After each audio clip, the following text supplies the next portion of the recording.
So yes, as Raven said, I'm Katherine Favor. I'm a Climate Hub's Agroforestry Fellow with the USDA National Agroforestry Center.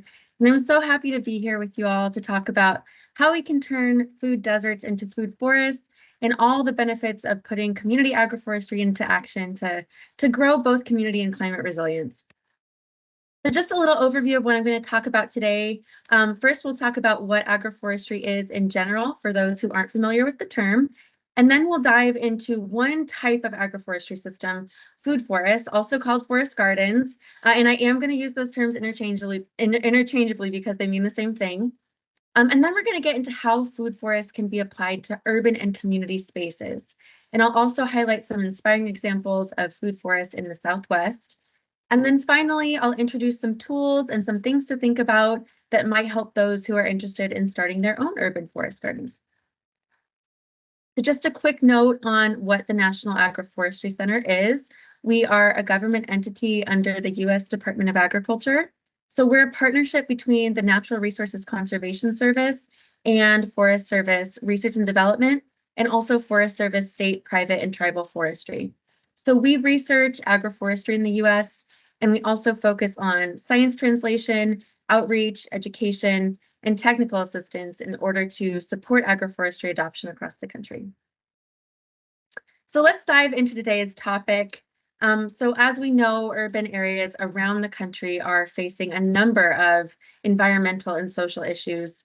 On the environmental side, many communities are experiencing the urban heat island effect. Many cities lack wildlife habitat as well, leading to declines in biodiversity. Cities also commonly deal with contaminated water or issues with stormwater runoff and even flash flooding because of the lack of permeable surfaces. Cities might have contaminated and compacted soils from previous development, and then air pollution can be a problem too. And then if we look on the social side, many residents in cities report experiencing a lack of connection to nature, which is actually associated with an increased risk of certain mental and physical ailments. And then some residents in cities report a lack of camaraderie between neighbors and a sense of isolation. But then the other side of that coin is that some people in cities also report feeling a lack of privacy. So it's that paradox of being alone in a crowded room. And then in many parts of the country, people are food insecure, or in other words, they have limited access to nutritious and fresh and culturally appropriate food. And then, of course, the urban heat island effect can lead to all sorts of heat-related ailments and even death. And all of these issues can lead to mental and physical distress for people, and of course, huge detrimental effects for the environment.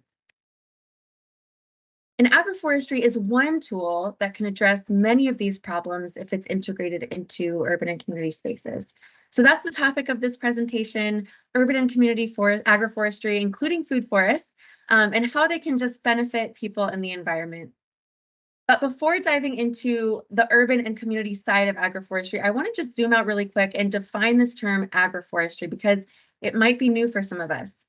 In agroforestry, it just refers to a suite of sustainable land use practices that involve intentionally integrating trees into agricultural production systems.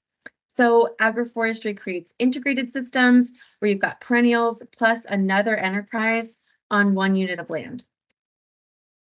And there are lots of different ways to arrange trees and shrubs on farms and ranches to satisfy a number of production and conservation goals.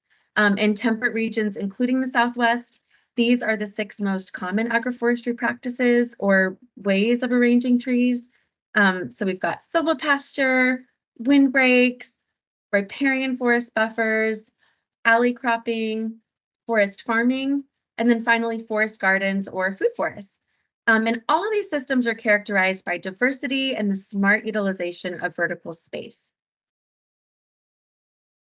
I do just want to pause here and acknowledge that arranging trees in this way in multiple layers to produce food and medicine, it's not new. This is the way that Indigenous people in many parts of the world stewarded land for thousands of years, and how many are still stewarding their land. So these are pictures of rainforests in British Columbia and the Amazon, and there's actually evidence that vast parts of these forests were actually forest gardens that were intentionally planted. So I bring this up to say that these terms, agroforestry and food forests, they might be new for many of us, but the philosophies and traditions behind them certainly are not new.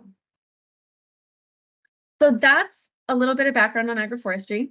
And while agroforestry practices are often seen on rural farms and ranches, they can absolutely also be applied to urban, suburban, and other community spaces. And there are so many places where this can happen. These are just a few examples. Agroforestry can be implemented in public parks, in schools, on urban farms to strengthen production, in backyards, in neighborhood spaces, on the side of the road, and in so many other places. And now I want to talk about one of the more common agroforestry practices that we tend to see in urban and community settings, and that is food forests. So these systems mimic the structure and function of early succession forests, and they contain many vertical layers of edible, medicinal, and otherwise useful vegetation. So they're really characterized by high levels of diversity and having lots of plants that are working together to sort of create a whole that's greater than the sum of its parts. So here's a graphic that shows the multiple layers of vegetation that you could have in a food forest. And there's no recipe, there's no one size fits all. So it's definitely not necessary to include all these layers, but I just wanted to show some of the layers that you could have in your food forest. So food forests often have a layer of tall overstory trees. That's what you see in yellow in this graphic. So these are trees that provide shade to the understory below, often while also producing food. And in the Southwest, where it gets hot, having this layer of shade is really beneficial for extending the growing season and protecting crops from extreme heat. So then beneath the tall trees, in this kind of orange layer, you've got your shorter understory trees. Shrubs are also common in food forests. That's the pink you see here. They could be native shrubs that flower at different times of the year to support pollinators and wildlife habitat year-round. They also do often produce food too. There's often an herbaceous layer with smaller crops. And in the Southwest, you might see plants like chili piquin or lemon balm, collards, etc., things like that. Vines are also commonly seen in food forests. They could be growing on the taller trees like a trellis. There's also commonly a ground cover layer that functions to cover the soil and keep it cool and moist and prevent weeds from germinating too.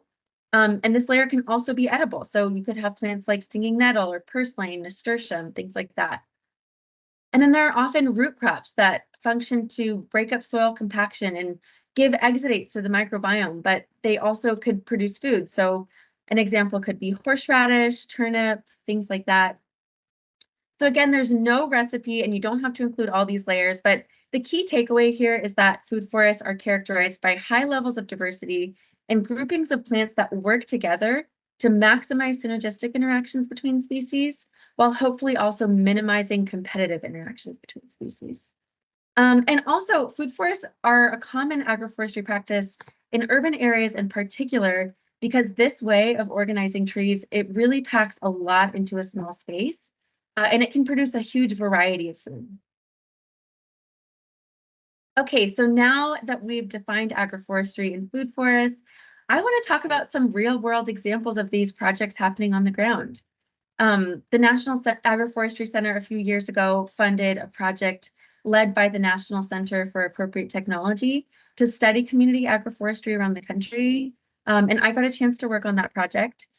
So we visited and studied 11 community agroforestry sites around the country, and 5 of those projects were in the Southwest, in Texas. And I just want to share some examples of some of the incredible things that we saw. So here's a map of the sites that we visited.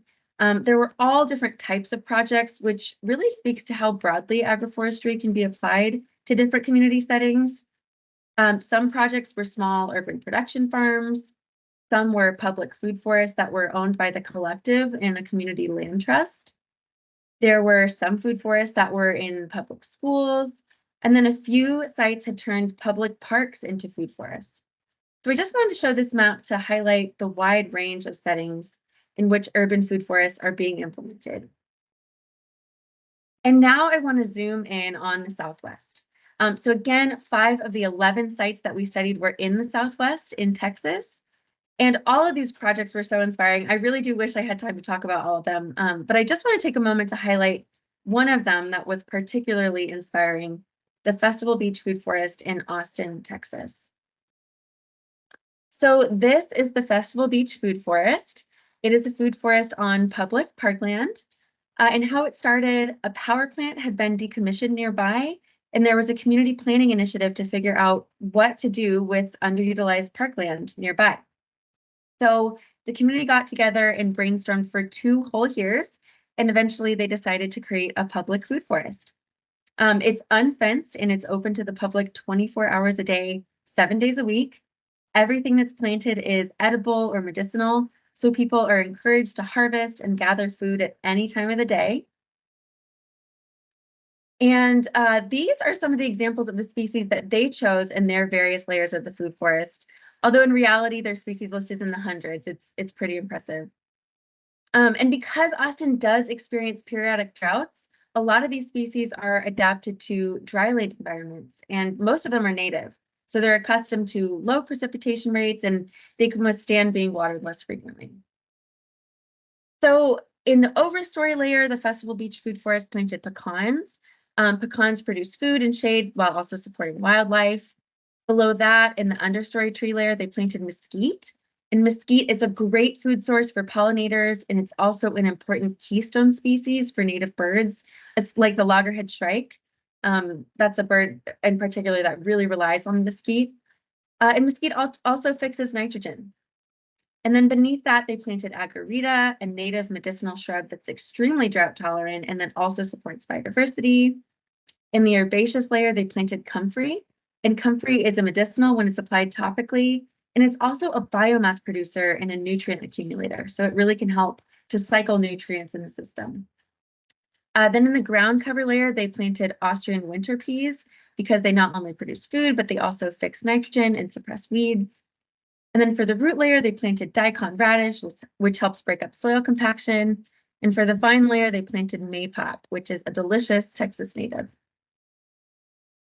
And there are a lot of environmental benefits that have come as a result of this food forest being implemented.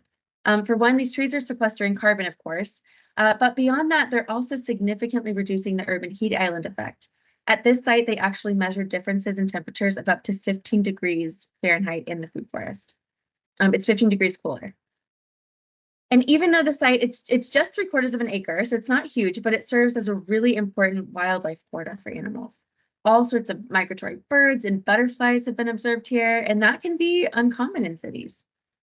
They found that air quality has been improved here. And then another particular benefit that's particular to the Southwest is that Festival Beach incorporated berms and swales, which are series of strategically placed basins dug out of soil to capture and hold water.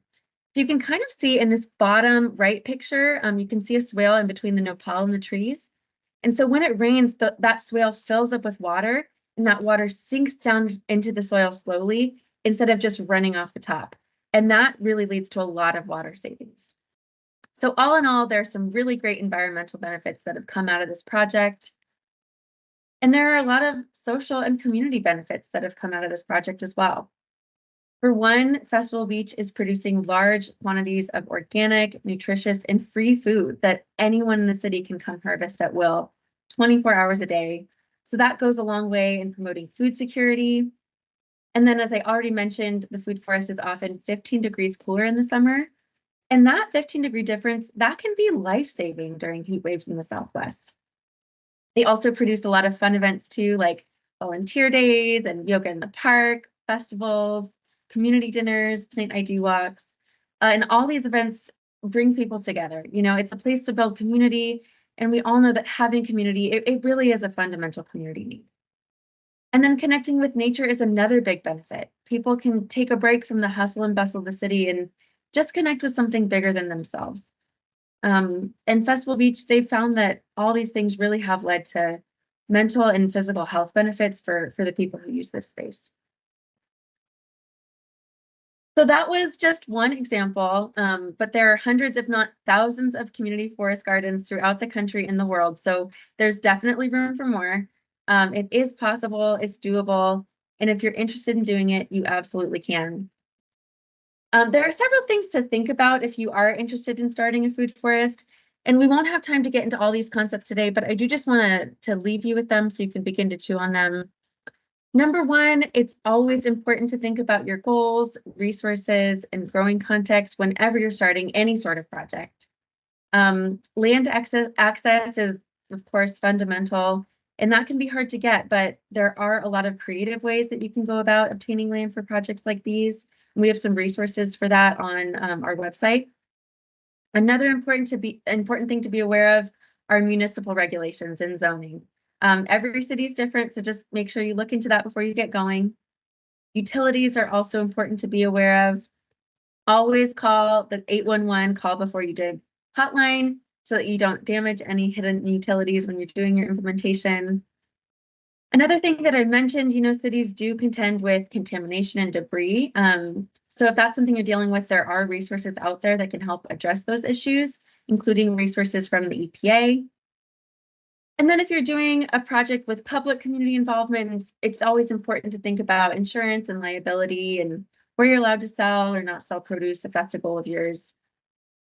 And then another consideration is that in cities, weed and pest control looks totally different from rural agricultural production. In cities, it's often not possible to use conventional pesticides with so many people around, which means you may need to strategize other ways of dealing with those issues. And luckily, there are many. And then, of course, species selection, community engagement, and education are other important things to think about.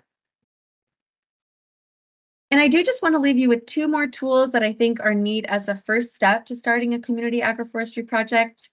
One is the USDA Food Access Research Atlas. So this is a tool that can help you identify areas that are classified as food deserts where food access is limited. And then the other is a tree equity score map from American Forests. And this tool is really neat. It can track where there are and where there aren't trees in a city. So both of these tools, I think, can be useful for perhaps honing in on what parts of town are more in need of a food forest than others. So that is it for time, but I would love to continue the conversation. If you have any questions, please reach out to me at my email here. And if you do want any more resources on the subject, we have dozens of resources on the National Agroforestry Center website. You can scan this QR code and just go right to our page where you'll find all our resources and more. And with that, I'll stop there and I'll say thank you. And I'll turn it over to Brooke, who's going to be talking about an incredible food access project at Soulful Seeds in Reno, Nevada. So I'll turn it over to Brooke now. Thank you so much.